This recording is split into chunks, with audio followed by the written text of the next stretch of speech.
Welcome friends.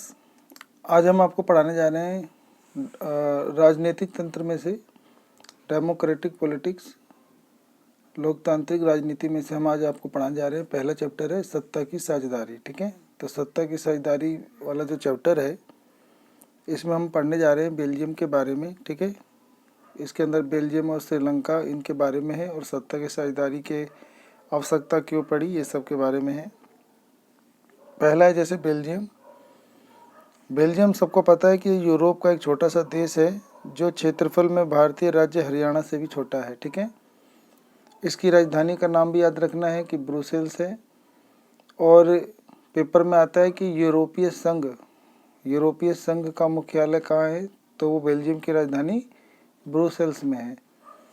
Belgium के पड़ोसी देश कौन कौन से हैं, तो त्रास, नीदरलैंड, जर्मनी और लक्समबर्ग। तो ये सब जो है इसके पड़ोसी देश हैं।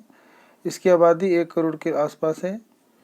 इसमें जो डच हैं वो 59% हैं, फ्रेंच 40% हैं और 1% जर्मन लोग हैं। ठीक है, यहाँ पे जातीय भेदभाव चल रहा था। ठीक है, तो यहाँ पे जब जातीय भेदभाव चल रहा था तो इनमें बहुत सारे मतलब लड़ाई दंगे ये सब हुए थे।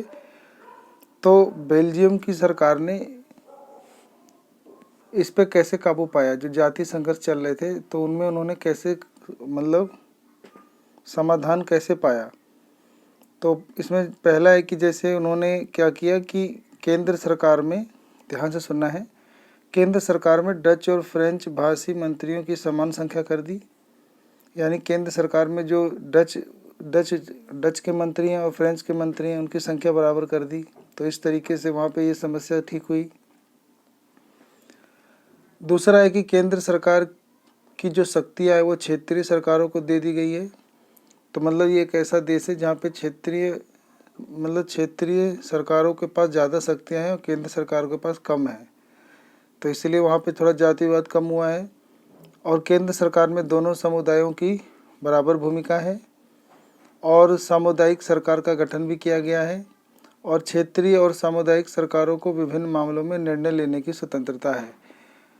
तो इन चीज़ों से जो है बेल्जियम ने अपने सामाजिक विविधता में जो है मतलब लोगों की भागीदारी को बना लिया है। ठीक है, फिर है कि जैसे सत्ता की साझेदारी, ठीक है ना, तो सत्ता की साझेदारी जो है बेल्जियम में वो हो चुकी है। ठीक है, अगला है कि श्रीलंका के बारे में पढ़ना। श्रीलंका सबको पता है एक द्वीपीय देश है। ठीक है, जो भारत के तमिलनाडु राज्य के दक्षिणी तट पर स्थित है। यहाँ की आबादी जो है हमारी किताब के अनुसार 2 करोड़ के आसपास थी, जहाँ पर श्रीलंका में सिंहली समुदाय के लोग 74% है, यानी ये बहुत ज़्यादा संख्या में है। इसे बहुसंख्यावाद कहते हैं। तो इसीलिए क्योंकि श्रीलंका में इनकी संख्या ज़्यादा थी तो वहाँ पे बहुसंख्यावाद सरकार बनी है। ठीक है, और बहुसंख्यावाद सरकार की वजह से वहाँ पे गृह युद्ध छिड़ गया था, क्योंकि 74% सिंहली ज़्यादा थे, 18% तमिल थे, 7% ईसाई और 1% अन्य थे। तो इन बहुसंख्यवाद ने अपनी सारी चीज़ों को इन अल्पसंख्यकवाद लोगों पे थोपते थे, तो इसीलिए वहाँ गृह युद्ध छिड़ गया और फिर सत्ता की साझेदारी वहाँ पे ज़रूरी हो गया। तो सत्ता की साझेदारी जो होती है वो संघर्ष को रोकने का काम करती है। सिंहली के बारे में है कि सिंहली लोग कौन से धर्म की उपासना करते थे, तो बौद्ध धर्म की उपासना करते थे। ठीक है, सिंहली भाषा को राजभाषा का दर्जा सरकार ने कब दिया वहाँ पे, तो 1956 में। और श्रीलंका को आज़ादी कब मिली थी, स्वतंत्र राष्ट्र कब बना था, तो 1948 में। और तमिल भाषा में एक प्रश्न आता है पेपर में, तमिल भाषा में इलम का मतलब क्या है, इलम का मतलब सरकार से है। ठीक है, तो ये सारी चीज़ें जो है हमें जानना ज़रूरी था। ठीक है, अब थोड़ा सा ये और चीज़ें हैं जो हमें समझना है। जैसे बहुसंख्यवाद क्या होता है, तो ऐसी मान्यता जिसमें ये समझा जाता है कि कोई बहुसंख्यक समुदाय अपने मनमाने ढंग से देश पर शासन कर सकता है और अल्पसंख्यक समुदाय की ज़रूरत या इच्छाओं की अवहेलना कर सकता है। तो ऐसी मान्यता को बहुसंख्यवाद कहते हैं। गृह युद्ध क्या होता है कि जब किसी देश में विभिन्न सरकार विरोधी गुट, यानी जो सरकार के खिलाफ के कुछ गुट होते हैं, वो आपस में हिंसक लड़ाइयाँ शुरू कर देते हैं और वो युद्ध का रूप ले लेते हैं, तो इसे गृह युद्ध कहते हैं। फिर हमें याद रखना है कि जो सत्ता की साझेदारी है ये टकराव को कम करती है, ये संघर्ष को रोकती है, ठीक है। युक्तिपरक क्या होता है, कोई भी फैसला जो नैतिकता के विपरीत लाभ हानि को ध्यान में रखकर लिया जाता है उसे युक्तिपरक कहते हैं। इसके बाद याद करना है कि सत्ता की साझेदारी जो है इसमें मतलब सरकार ने सत्ता की साझेदारी में कैसे कैसे मतलब कितने रूपों में सत्ता की साझेदारी का बांटा है। तो सत्ता की साझेदारी के लिए ना सत्ता का क्षैतिज वितरण किया गया है। इसमें विधायिका, कार्यपालिका, न्यायपालिका बनाया गया है। वी माने विधायिका, के माने कार्यपालिका, एन माने न्यायपालिका बनाया गया है। सत्ता का ऊर्ध्वाधर वितरण के अंतर्गत केंद्र सरकार, प्रांतीय सरकार, मतलब केंद्र सरकार, प्रांतीय सरकार और स्थानीय सरकार बनाया गया है। सामुदायिक सरकार में विभिन्न सामाजिक समूहों के बीच सत्ता की साझेदारी किया गया है। यानी समुदाय जो होते हैं, किसी समाज के बहुत सारे समुदाय होते हैं, उनके समूह के बीच में सत्ता को बांट देते हैं, तो इसे सामुदायिक सरकार कहते हैं। एक दबाव समूह होते हैं, ये जितने ज़्यादा भागीदारी लेते हैं तो सत्ता की साझेदारी उतनी मजबूत होती है, क्योंकि दबाव समूह जो होते हैं सरकार पे किसी विशेष कानून या कार्य के लिए वो दबाव डालते हैं, तो इससे सत्ता की साझेदारी मजबूत बनती है, ठीक है। फिर एक प्रश्न है कि सत्ता की साझेदारी जो है वो क्यों जरूरी है, ठीक है। सत्ता की साझेदारी क्यों आवश्यक है, क्यों जरूरी है। तो पहला कारण है क्योंकि सत्ता की साझेदारी से विभिन्न सामाजिक समूहों के बीच टकराव कम होता है, और इसके अलावा यह लोकतांत्रिक मूल्यों के अनुकूल है, लोकतंत्र जैसा ही है ये, और ये राजनीति का अस्थिरता को भी कम करता है, बार बार झगड़े वगड़े कम करता है। और इसमें सत्ता की साझेदारी में अधिक से अधिक लोगों को भागीदारी बनाया जाता है, तो इससे जो होता है कि शासन मजबूत होता है, प्रबल होता है, टिकाऊ होता है। तो ये सारी चीज़ें इसमें, ठीक है। तो इतना आपको याद करना है। यहाँ पे एक प्रश्न इम्पोर्टेंट हो जाता है परीक्षा के लिए कि श्रीलंका में बहुसंख्यवाद और इसके प्रभाव का बारे में पूछा जाता है। तो लिखेंगे कि बहुसंख्यवाद में ये हुआ था कि श्रीलंका में बहुसंख्यवाद के तहत सिंहली को राजभाषा घोषित कर दिया था। विश्वविद्यालय और सरकारी नौकरियों में सिंहलियों को ही प्राथमिकता दी जाती थी, और सरकार द्वारा बौद्ध मतों को ही संरक्षण और बढ़ावा दिया जाता था। तो इससे क्या हुआ कि तमिल लोगों में नाराज़गी आ गई और वो शासन के प्रति विरोध करने लगे, ठीक है। और उन्होंने 1980 में जाकर उन्होंने अपना तमिल सरकार बनाने की मांग की। इससे सिंहली और तमिलों के बीच टकराव और गृह युद्ध का जन्म हो गया, और इसमें गृह युद्ध के कारण हजारों लोग मारे गए जो बेघर हो गए, और इस युद्ध के कारण देश के सामाजिक, सांस्कृतिक और आर्थिक जीवन जो है वो खराब हो गया, ठीक है। तो ये सब प्रभाव पड़े। Welcome friends. फिर देखो हम अगला चैप्टर पे आ जाते हैं। अगला चैप्टर है हमारा संघवाद। संघवाद में हमें जैसे जानना है कि संघीय सरकार क्या होती है। संघीय सरकार में 2 या 2 से अधिक स्तर की सरकार होती है। इसमें ध्यान रखना है कि जो संघीय व्यवस्था में विभिन्न स्तरों की सरकारों के अधिकार क्षेत्र संविधान में स्पष्ट वर्णित होते हैं।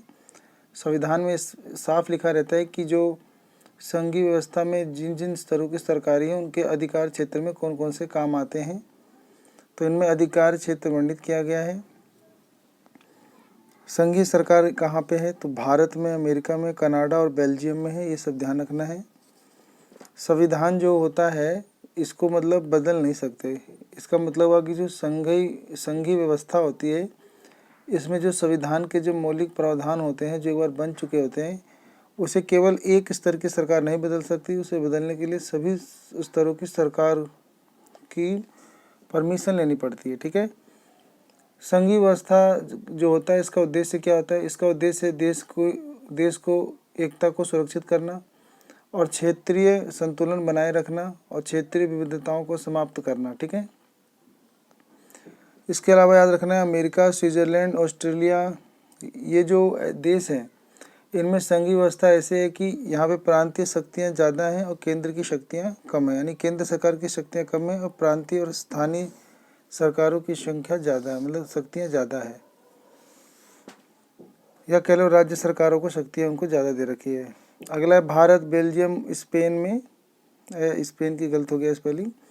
तो भारत, बेल्जियम और स्पेन में केंद्र सरकार के पास शक्तियाँ ज़्यादा है और प्रांत सरकारों पे शक्तियाँ कम है, याद रखना है। इसके अलावा हमें याद करना है कि विधायी सरकार क्या होती है। विधायी सरकार में सरकार के अधिकार क्षेत्र बढ़ जाते हैं। इसमें संघीय सूची, राज्य सूची, समवर्ती सूची बनाई गई है। तो संघीय सूची में केंद्र सरकारों के कामों का ब्यौरा होता है, राज्य सूची में राज्य सरकारों का, समवर्ती सूची में दोनों केंद्र सरकार और राज्य सरकार दोनों का मिलके समवर्ती सूची में काम किया जाता है। अब याद रखना है कि जैसे गठबंधन सरकार क्या होती है। जब देश का शासन चलाने के लिए 2 या 2 से अधिक राजनीतिक पार्टियां मिलकर सरकार चलाती हैं तो उसे गठबंधन सरकार कहते हैं। हमारे जो 8वीं अनुसूची संविधान में उसमें कितने भाषाओं का जिक्र है, तो 22 भाषाओं का जिक्र है। भारत में पंचायत को शक्तिशाली बनाने के संशोधन कब हुआ था, तो 1992 में हुआ था, याद रखना है। इसमें महिलाओं को 1/3 सीटें आरक्षित की गई हैं, लेकिन ऐसा देखा गया है कि लोकसभा में, राज्यसभा में 10% से भी कम महिलाओं की सीटें हैं। सत्ता का विकेंद्रीकरण किसे कहते हैं, तो केंद्र व राज्य सरकार से शक्तियां लेकर जब स्थानीय सरकारों को दे दिया जाता है तो इसे शक्ति का विकेंद्रीकरण कहते हैं। तो स्थानीय शासन जो शहरों में होता है वो किस किस का होता है, तो नगर पालिका, नगर निगम का होता है। नगर निगम के प्रमुख को क्या कहते हैं, मेयर या महापौर कहते हैं। इसका चुनाव कौन करवाता है, इसको राज्य निर्वाचन आयोग इनका चुनाव करवाता है। इतनी चीज़ों का ध्यान रखना है। तो एकात्मक सरकार शासन व्यवस्था किसे कहते हैं, ऐसी व्यवस्था जिसमें शासन का एक ही स्तर होता है तो उसे एकात्मक शासन व्यवस्था कहते हैं। ठीक है, तो इस चैप्टर में जो था इतने मतलब इम्पोर्टेंट क्वेश्चन थे। ठीक है, अगला प्रश्न है, जैसे एक प्रश्न आप ध्यान से सुनेंगे कि संघवाद या संघीय शासन व्यवस्था क्या है और इसकी विशेषताएं लिखिए। तो उत्तर है कि संघीय व्यवस्था में सत्ता केंद्र सरकार और अन्य सरकारों में बटी होती है। संघीय व्यवस्था में 2 या 2 से अधिक स्तरों की सरकारें होती हैं। केंद्र सरकार राष्ट्रीय महत्व के विषय पर कानून बनाती है और राज्य सरकारें राज्य से संबंधित विषयों पर कानून बनाती हैं। दोनों स्तर की सरकारें अपने अपने स्तर पर स्वतंत्र होकर काम करती हैं और केंद्र और राज्य सरकारों के अधिकार क्षेत्र संविधान में स्पष्ट रूप से वर्णित होते हैं। ठीक है, तो इस प्रश्न का ये जवाब था। ठीक है, इसका बिल्कुल ध्यान रखना है।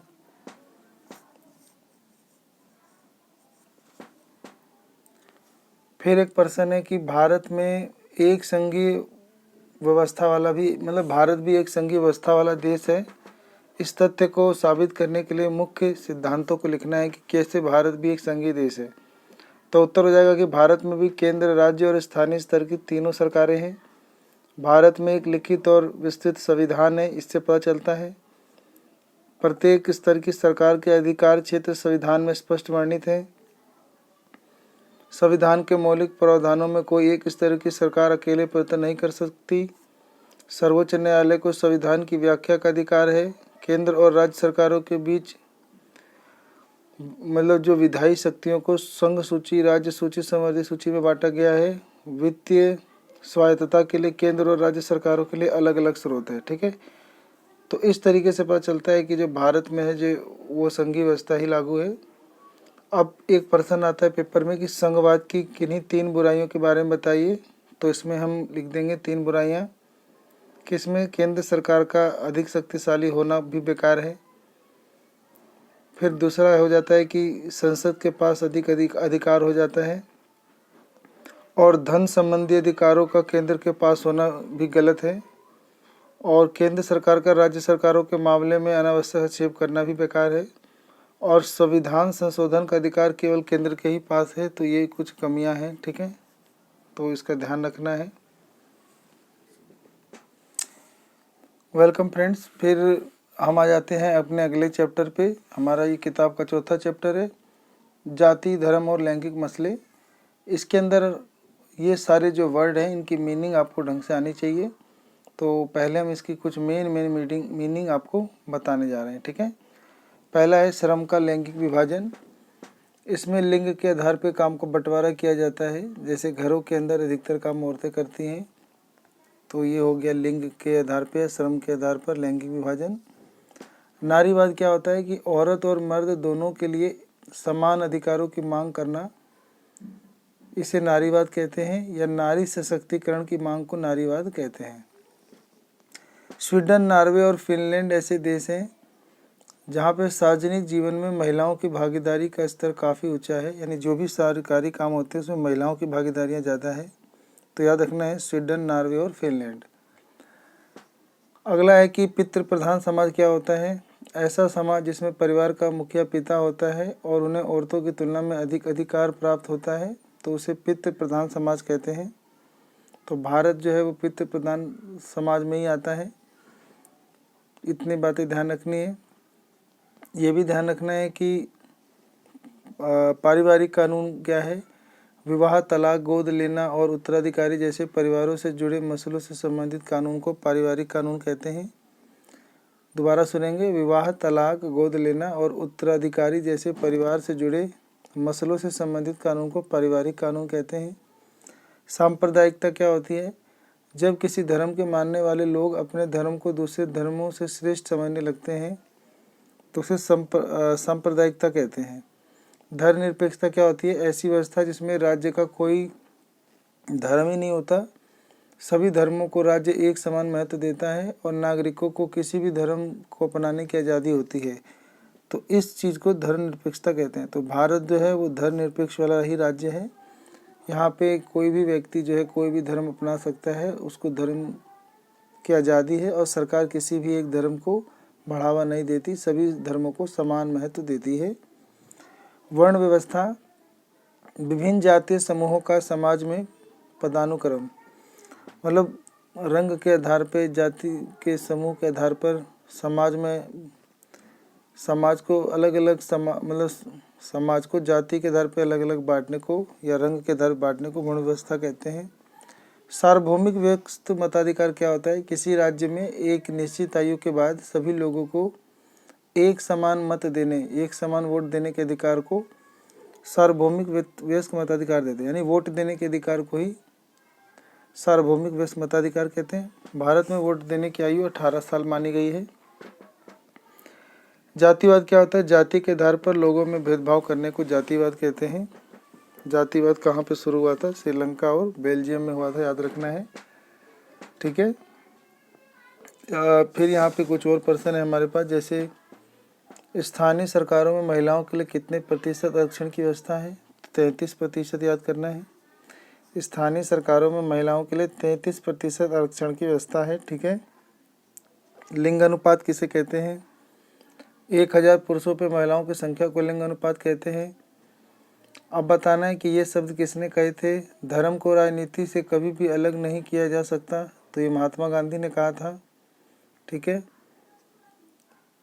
उस प्रक्रिया को क्या कहते हैं जिसमें कुछ लोग ग्रामीण क्षेत्रों से शहरों की ओर पलायन कर जाते हैं, तो इसे शहरीकरण कहते हैं। ये भी आपको ध्यान रखना है, ठीक है। भारत सरकार ने नारी असमानता को दूर करने के लिए क्या क्या कदम उठाए हैं, पेपर में पूछा जाता है। तो दहेज प्रथा को अवैध घोषित कर दिया गया है। पारिवारिक संपत्ति में स्त्री पुरुष को बराबर हक दिया है। कन्या भ्रूण हत्या को कानूनी अपराध घोषित कर दिया है। समान कार्यों के लिए समान पारिश्रमिक का प्रावधान कर दिया है। नारी शिक्षा पर विशेष जोर दे रही है सरकार। बेटी पढ़ाओ बेटी बचाओ जैसे अभियान भी चला रही है सरकार, ठीक है। इस तरीके से भारत में जो है नारी के जो भेदभाव हो रहे हैं उसको कम करने के लिए सरकार कोशिश कर रही है। नारीवादी आंदोलन किसे कहते हैं ये भी समझना है। महिलाओं के राजनीतिक और वैधानिक दर्जों को ऊंचा उठाने के लिए उनकी शिक्षा और रोजगार के अवसरों को बढ़ाने की मांग और उनके व्यक्तिगत एवं पारिवारिक जीवन में बराबरी की मांग करने वाले आंदोलन को नारीवाद आंदोलन कहते हैं, ठीक है। तो इतने प्रश्न जो हैं लगभग हमारे पेपर के लिए इम्पोर्टेंट हो जाते हैं, ठीक है। मिलते हैं अगली वीडियो में। आप सबका अपना कीमती समय देने के लिए धन्यवाद।